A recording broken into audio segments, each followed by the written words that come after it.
Os Estados Unidos vão entrar numa recessão? Esse tem sido o questionamento de grande parte do mundo dos investimentos na semana passada. E no vídeo de hoje eu vou falar para vocês o que aconteceu de fato na semana passada para esse medo aumentar entre os investidores e dar nossa opinião aqui se de fato a maior economia do mundo já está em recessão ou ainda é muito cedo para afirmar isso. Bora lá para o vídeo de hoje. Então estão surgindo alertas de que pode haver uma recessão lá nos Estados Unidos nos próximos meses. Vários indicadores econômicos mostraram preocupação do mercado com isso e é claro, é importante a gente analisar esse tema, afinal ele tem implicações tanto para os Estados Unidos quanto para o Brasil também. E antes da gente entrar de fato no assunto do vídeo, vamos entender o que é uma recessão. É um declínio econômico significativo que ocorre por mais de alguns meses. A gente tem a chamada recessão técnica, que é quando por 2 trimestres consecutivos há uma contração no PIB, ou seja, se no primeiro e no segundo semestre desse ano houver uma contração do PIB lá nos Estados Unidos, vai estar confirmado uma recessão técnica. E quais são os efeitos de uma recessão? Eles não são muito bons, afinal, são aumento do desemprego, queda nos lucros das empresas e redução dos gastos das famílias no geral. Trouxe esse gráfico aqui para vocês, que é do GDP Now, que fala basicamente qual que é a expectativa de crescimento do PIB para os Estados Unidos, no caso aqui para o primeiro trimestre de 2024. Então, como vocês estão vendo aqui, no início do ano, essa linha verde aqui estava ao redor ali dos 3%, chegou aí até os 4%, mas aí no começo de março essa linha caiu muito e o GDP Now do Fed de Atlanta prevê uma contração de 2,4% no primeiro trimestre desse ano, no PIB dos Estados Unidos. E aqui a gente vê uma queda drástica das expectativas, que começaram o ano muito bem, mas caíram muito aqui, e esse aqui representa um termômetro em tempo real da economia americana. Claro que a gente tem que entender que isso aqui não quer dizer que de fato vá haver uma recessão nos Estados Unidos, que vá haver uma queda tão grande como eles estão mostrando aqui, mas é um bom indicativo e dá pistas do que deve acontecer no futuro. Outro ponto importante desse gráfico é essa linha azul, Blue Chip Consensus, que quer dizer qual que é o consenso do mercado privado sobre qual que vai ser o resultado do PIB nesse primeiro trimestre. Então, como vocês podem ver, o mercado privado ainda acredita num crescimento do PIB, está bem longe do que o Fed de Atlanta estima para o primeiro trimestre desse ano, para a maior economia do mundo. E o que causou essa mudança para o Fed de Atlanta levar essa expectativa tão ruim para a economia americana? Bom, são dados fracos de manufatura em fevereiro, ou seja, dados da indústria foram fracos no mês de fevereiro. Os números do PIB do último trimestre de 2024, que compõem esse PIB, também não têm sido muito animadores, e os dados de renda e gastos pessoais estão decepcionantes,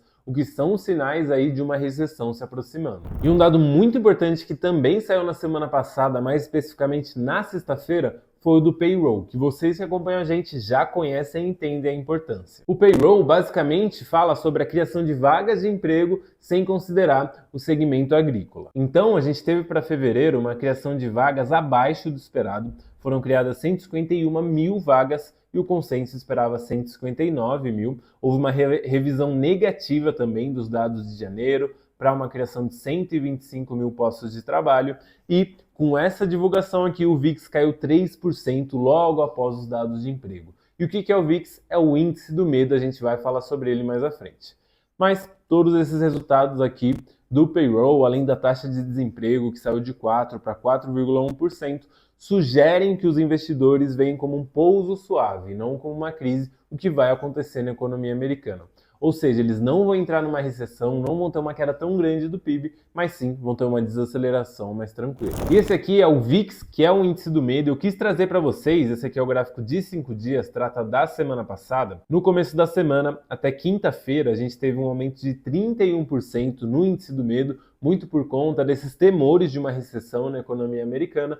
Porém, com os dados do payroll, na sexta-feira o índice caía 7% até a gente fechar esse gráfico aqui para fazer esse vídeo. E a pergunta que não quer calar, que eu tenho certeza que você aí está se fazendo, mas quais são as implicações disso para o investidor brasileiro, Rodrigo? Bom, a gente pode ter um dólar potencialmente mais fraco no cenário global, e isso causa menos pressão sobre o câmbio aqui no Brasil, ou seja, o real vai ter mais espaço para respirar, e os juros futuros dos Estados Unidos caíram, indicando expectativas de cortes mais agressivos lá. Isso quer dizer o quê? que a gente pode ter cortes maiores ou um espaço de corte maior para a Selic cair ao longo dos próximos trimestres, o que é bom para a economia e também para o investidor. E com isso, o ambiente pode se tornar favorável para ativos brasileiros, principalmente bolsa e fundos imobiliários. Trouxe aqui para vocês também o gráfico do DXY, que é basicamente o dólar contra uma cesta de moedas aí do mundo. Então tem principalmente euro ali, libra também do Reino Unido, franco suíço, tem também a moeda da Suécia, enfim. O DXY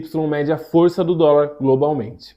Então esse gráfico aqui é de um ano. Como vocês podem ver aqui, o DXY ou o dólar estava ali relativamente forte no começo de 2024, teve uma queda aqui, mas logo depois voltou a subir muito e chegou aqui a quase 109,5, mas nos últimos dias de 2025 ele tem caído e caiu 3% na sexta-feira com a divulgação do payroll. Isso aqui corrobora o que eu falei para vocês, o dólar tende a ficar mais fraco globalmente. E por fim, a economia dos Estados Unidos vai entrar em recessão ou não vai?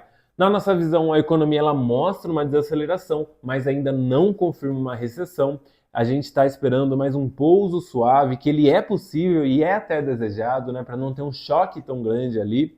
Mas o momento é de atenção, mas não de pânico. E o que a gente deve monitorar a partir de agora para ficar por dentro desse assunto? Bom, a gente tem que monitorar principalmente a inflação e os índices de atividade industrial que dão pistas aí de como está a economia americana, além, é claro, de dados de vendas no varejo e índices de confiança do consumidor, que também são bons termômetros para a gente entender se uma economia está caminhando para uma recessão ou não. Bom, pessoal, esse foi o vídeo de hoje. Espero que vocês tenham gostado, tenham entendido um pouco mais sobre esse assunto da recessão nos Estados Unidos. Sei que são muitos termos técnicos, tentei trazer aqui para vocês de uma forma bem didática, bem simples. Espero que a gente tenha colaborado para a visão de vocês ficar mais clara sobre o cenário que a gente tem à frente. Lembrando que não é nenhuma recomendação e se você ainda não é inscrito no canal, já se inscreve, bate no sininho e até a próxima.